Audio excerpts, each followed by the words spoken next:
Un saludo, mi nombre es David Mateo Urbano, estudiante de Ingeniería Ambiental. Mapas. Mapa es una representación gráfica a una escala reducida de la superficie terrestre. Tiene la función de mostrar unos atributos como formas, distancias, direcciones, tamaños a través de una representación bidimensional. Cuenta con unos elementos que son el título, fecha de los datos, fecha de publicación, leyenda, proyección y datum, escala, autor y fuente.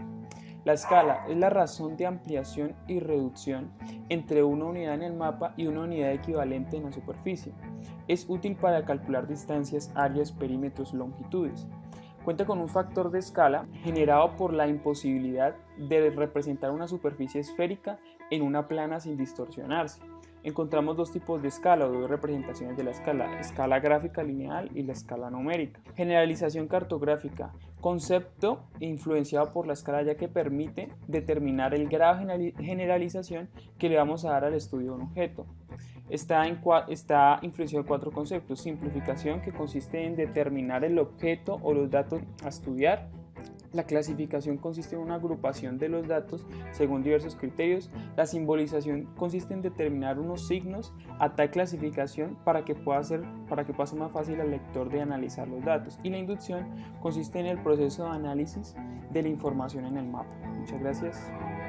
Buenas noches, mi nombre es Ana Felicia Olaya, este es mi aporte, me correspondió el tema los mapas y su clasificación. Un mapa se considera un medio para organizar, analizar y expresar datos y conceptos y se clasifican en mapas generales de base o topográficos, mapas cualitativos y mapas cuantitativos o cuantitativos de superficie. Entonces decimos que los mapas generales de base o topográficos son los que muestran diversos atributos de un área geográfica, como en el caso de los mapas topográficos, y se pueden observar detalles planimétricos y altimétricos. Son muy utilizados para observar carreteras, elevaciones, ríos, lagos, asentamientos humanos, etc.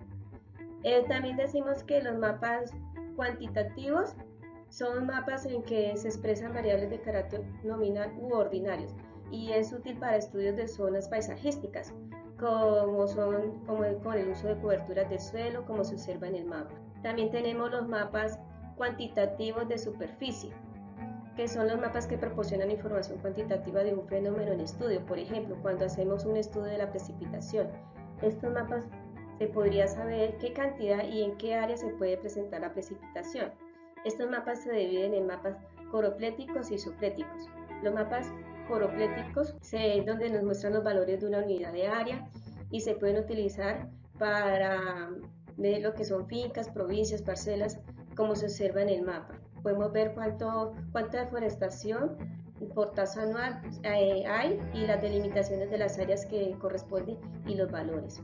También decimos que los mapas isopléticos son mapas temáticos que usan la fórmula gráfica de las isolíneas. Eso quiere decir que es útil para relieves basadas en curvas de líneas, de niveles. Muchas gracias.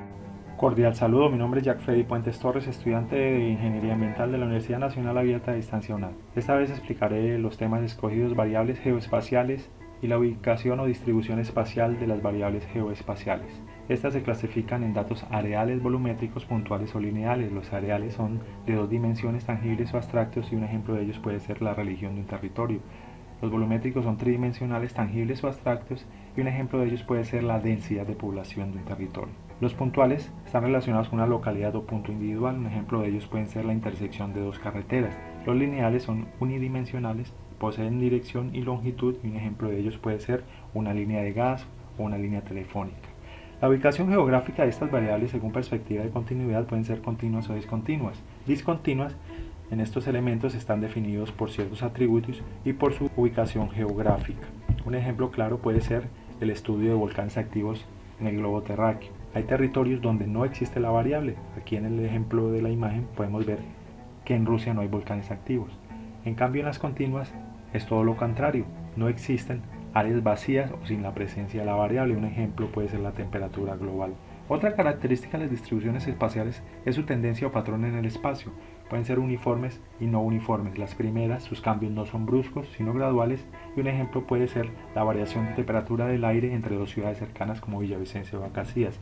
Las segundas, en cambio, sí cambian bruscamente una de la otra, y un ejemplo puede ser la distribución del uso de la tierra de un territorio. Muchas gracias. Saludo, mi nombre es Ludari Vargas y hoy voy a presentarles utilizando mapas en análisis cuantitativo. Se despliega la forma analógica en donde se representan mosaicos y crean una gran precisión para ser comunicativos. Tiene un alto costo en sus actualizaciones y también son muy utilizados en la parte de topografía. En la época de los 30 y 40 los análisis eran procesos más lentos por la falta de tecnología. En la época de los 60 ya se desarrolla el análisis y mapeo temático, dando mucha facilidad en áreas como sociales y naturales, aportando muchos recursos en la parte de salud, educación, mercadeo y política y otros. Su ubicación se especializa en paisajes naturales y antropológicos. Con ellos podemos observar, registrar y caracterizar en diferentes estudios y diferentes recursos. Muchas gracias. Hola, buenas tardes. Mi nombre es Olga Lucía Lozano, estudiante de agronomía de 10º semestre. El día de hoy quiero compartirles un tema que escogí de fotointerpretación y mapificación sobre mapeo asistido por computadoras y análisis de geoespacio.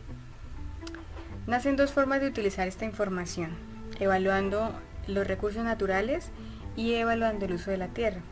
Para los agrónomos es muy importante utilizar un mapa para saber en qué parte, lugar, espacio podemos nosotros sembrar.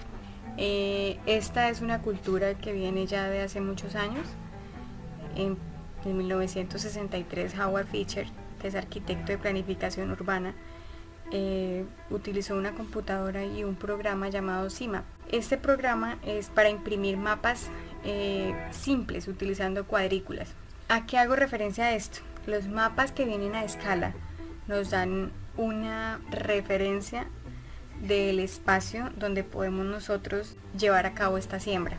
En las primeras experiencias marcaron el nacimiento de lo que hoy se conoce como un sistema de información geográfica.